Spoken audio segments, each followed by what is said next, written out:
I was once a parasite. I fed off you. The government encouraged me to be a parasite, and I took the bait. Years ago, I built this beach house. That's younger me there. The house was on the edge of the Atlantic Ocean. A risky place to build, but I built anyway, 'cause a federal program guaranteed my investment. Protect your home with flood insurance. Congress created government flood insurance to help foolish people who don't buy private flood insurance and lose their homes when the water rises. Eventually, a storm swept away my first floor, but I didn't lose a penny. Thanks. I never invited you there, but you paid for my new first floor. Then the whole house went. Government flood insurance covered my loss and many others. Again, thank you for paying. Now that I'm educated, I have to say I'm sorry, and this is a scam. I won't do it again. Government encourages people to build in dangerous places. If the insurance were left to the private market, insurance companies with their own money on the line would price insurance properly to cover the real risk, and that would discourage foolish risk-taking. We don't have that because big government, the parasite in chief, destroyed the private insurance market by offering cheap, taxpayer-funded insurance. Get rid of the subsidy. That's what I say. But Jimmy Grand of the Association for Mutual Insurance Companies says, no, we need the federal program. We just should reform it. Why do we need it? John, I'll tell you, there's no question that the current National Flood Insurance Program is in a sorry mess today. And the fact that folks like you are able to buy heavily subsidized insurance to rebuild beach homes is an absolute mess and not okay. But when it comes to the flood peril, it's unique because of the concentration of the risk. You have so many people all in the same floodplain who all get damaged at the same time.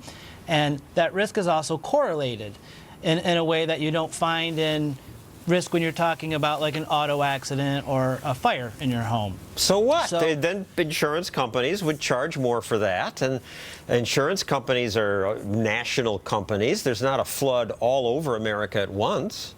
You know what? You're right, John. And what we'd like to have is a free market to operate in. We're not allowed to charge what we'd like to charge. However, when it comes to flood insurance, prior to 1965, 68, when they began the program, we had no flood insurance in America, and because the pricing was so high, people chose not to get it. And then you know what happened? Your federal government bailed them out and paid all of it. So the idea behind the program was smart. People are reckless, and they acted like parasites then. We're going to create a program that helps more of them act like parasites. I mean, since then, many more people have built in risky places. You're right. The incentive is perverse. But if you want to stop the parasitic behavior, what you need to do is reimagine your government. Because what we have right now is you can That's what we do on this show. We try to reimagine our government. Well, you could save, there's a good case to be made, John, that by having a well-functioning national flood insurance program, you would save taxpayers money. Because we know, and you know, members of Congress, after a disaster, stand lock in arms, singing Kumbaya, we're going to fix it, we're going to pay everybody, put your hands out and we'll give you money. So if we could get insurance into their hands and price it accurately, that's where the program doesn't work, John. If they price it accurately and the rate matches the risk, you wouldn't have a problem like we have today. True, and I would argue that only the private market could price anything accurately because they compete and have their own money in the line. It's true that after the last disaster and the insurance program was $20 billion in the red, the Bigger Waters Flood Insurance Reform Act passed, and that was supposed to phase out the subsidies over a 5-year period. But they didn't stick with that. They didn't stick with it because they're chicken. Your average member of Congress will almost always put good politics over good policy. And when you say the private sector could set rates accurately, you bet we can. And you know who else can? The actuaries at FEMA. They know how to set the rates properly. You know who won't let them? Your elected officials in Congress are the ones that won't let them. They could either explain to somebody, listen, you should pay what it costs for this insurance policy, or we should move your house a little higher up the hillside. And instead they say, you know what we're going to do? We're going to make sure they don't charge you any more money, and we're going to hold your rates down. And they artificially suppress the rates because it makes good politics, and they get reelected. And that's what happened last year when Congress debated phasing out these subsidies. I expected Democrats and fools in the media to oppose that, and of course they did. The National Flood Insurance Program is an important program that should transcend politics. You can always count on MSNBC to support bigger government, but I was surprised that Republicans supported it too. Will you vote in favor of the $61 billion Sandy aid bill today? Yes, I will.